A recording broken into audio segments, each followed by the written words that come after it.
পরীক্ষা শেষ করে বাড়ি ফেরার পথে ঠাকুরগাঁয়ে ট্রাক অটোর মুখোমুখি ধাক্কায় ফারহানা সরকার নামে ৮ম শ্রেণীর এক শিক্ষার্থী নিহত হয়েছে। এ ঘটনায় আহত হয়েছে আরও ৪ জন। ঠাকুরগাঁও পীরগঞ্জ সড়কের কালীতলায় এলাকায় এ দুর্ঘটনা ঘটে। বিষয়টি নিশ্চিত করেন সদর থানার ভারপ্রাপ্ত কর্মকর্তা মোহাম্মদ শহীদুর রহমান। নিহত ওই শিক্ষার্থী সদর উপজেলা রহিমানপুর ইউনিয়নের কালীতলা গ্রামের ফরহাদ হোসেনের মেয়ে। সে ঠাকুরগাঁও সুগার মিলস উচ্চ বিদ্যালয়ের ৮ম শ্রেণীর শিক্ষার্থী। ৮ম শ্রেণীর পরীক্ষা দিয়ে অটোরিকশা করে বাড়ি ফেরার পথে দুর্ঘটনার কবলে পড়ে নিহত হয়।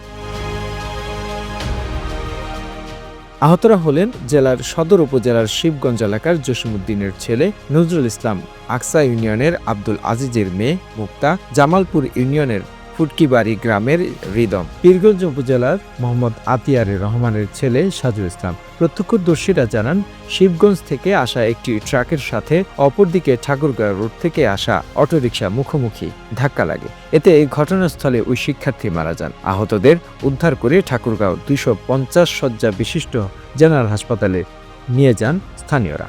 হাসপাতালের আবাসিক medical officer doctor Rafiqul Alam বলেন, ঘটনাস্থলে আসার আগে শিক্ষার্থী ফারহানা মারা গেছেন। বাকিদের চিকিৎসা দেওয়া হচ্ছে। তাদের মধ্যে একজন মুমূর্ষ রয়েছেন। The news Bangladesh desk report.